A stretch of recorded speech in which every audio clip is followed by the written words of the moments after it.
A lot to unpack now with Republican Senator Tom Cotton of Arkansas, member of the Senate Armed Services, Intelligence, and Judiciary Committees. Senator Cotton, it's day two. What about the metric has changed in terms of what we can do, what we should do, what Biden appears to be ready to do now that war is on, Putin's war? Joe Biden and NATO leaders need to quit pussyfooting around. You've got moms and dads in Ukraine who are making Molotov cocktails to protect their homes and to protect their kids from Russian soldiers. And Joe Biden and NATO leaders are patting themselves on the back for how many Zoom calls they're having Harris. Those sanctions that we announced yesterday were wholly inadequate, not even a half measure. If you want to put real consequences on Vladimir Putin, you want to make him think twice, we need to sanction his oil and gas exports. I know that Russia has got a lot of leverage over European countries. Well, it's time for those European countries to recognize the mistakes they've made. They can seek help from the United States. We can export liquefied natural gas to them. Our partners in places like Australia and Saudi Arabia, United Arab Emirates, Kuwait, Qatar can do the same. And we have to start improving our own oil and gas production here at home. Joe Biden needs to completely reverse his energy policy. President Biden needs to reverse his ban on drilling on federal lands. He needs to start certifying pipelines again so we can get oil and gas flowing again in America.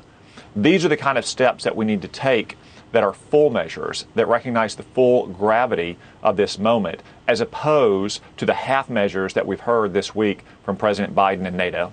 Look, Europe isn't the only one who's beholden to Putin for crude oil, by the way. I mean, we're buying 595,000 gallons a day, Senator. Russia is our third largest supplier behind Canada and Mexico. I have a call out right now to the Department of Energy. Did we buy those 595,000 barrels today? That's what I want to know. And to further your point, our own Peter Doocy asked the president how Putin's war against Ukraine would affect Americans here at home. Let's watch together.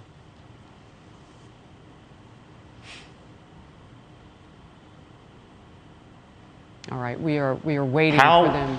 Economically painful is it going to get for people in this country? First of all, there's no doubt that when a major nuclear power attacks and invades another country, that the world is going to respond, and markets can respond all over the world.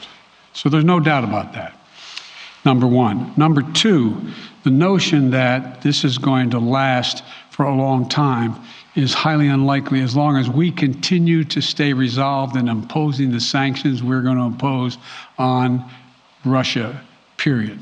A little bit more here. Americans are definitely feeling the pain as stock market volatility is hitting their retirement 401k plans. Today, the national average gas price is at $3.57. That's up $1 from last year about. But that's just the average. Some places are already at $5 and more per gallon. A new Fox News poll shows 72% of voters say gas prices are hurting their families. 63% say President Biden is somewhat or very responsible for all of this. The president's sanctions did not target Russia's energy sector. You just heard Senator Cotton saying all about this. And I mentioned the 595,000 barrels of oil a day. But Senator, you're right about Keystone, because it would have given us 830,000 barrels of crude a day. Critics say we need to get our energy independence back immediately. Let's go straight to the senator here.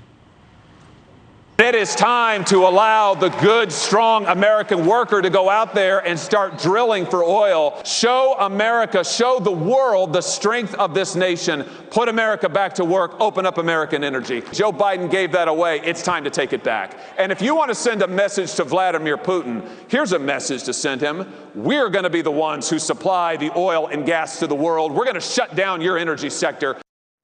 So, Senator, he's hearing this all over the place, President Biden. Will he do it?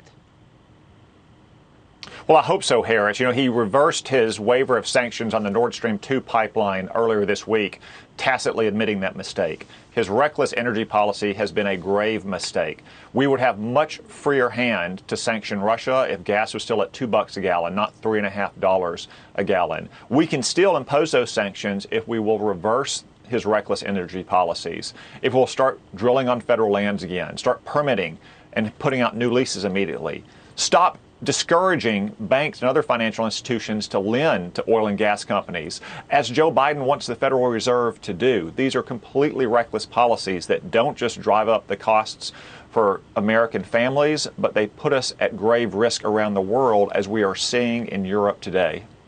Senator Cotton, is there something that we don't know about that would keep the President of the United States from taking more immediate action? 30 days with what you called less than half measures yesterday. Why the wait? What's holding him back? And I know there are 30 members of NATO now, and it's tough to get consensus. But don't we have what we used to have? Don't we have that swagger when we walk into a room and say, guys, let's get it together? Well, first, I think the president misjudged Vladimir Putin. He thought if he had enough phone calls with him and had enough meetings with European leaders, somehow Vladimir Putin would stand down. It's been clear to me for months he planned to go for the jugular in Ukraine. Second, President Biden is deeply beholden to the far left of his party, who are in the grips of a diluted ideology that we have to stop all fossil fuel production in America. And third, he's handed the veto pen on sanctions to Russia. It's not just oil and gas sanctions, it's removing them from the international payment system known as SWIFT as well. He admitted as much yesterday that Europe didn't want to do it. Well, we put our foot down with Iran in that payment system during the Trump era, even though our European allies didn't want to do that either. We have the power to take these steps. Joe Biden refuses to do so.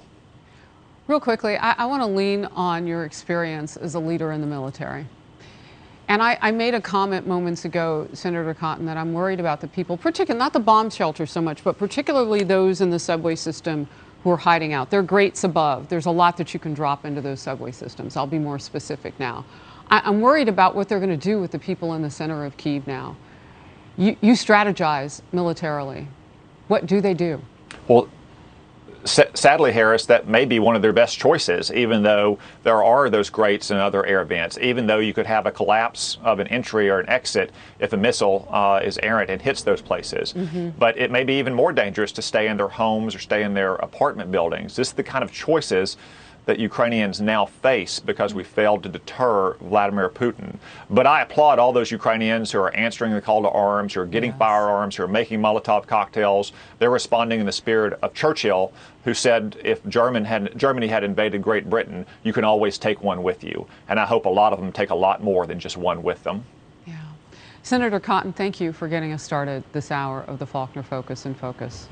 Good to see you. Thank you.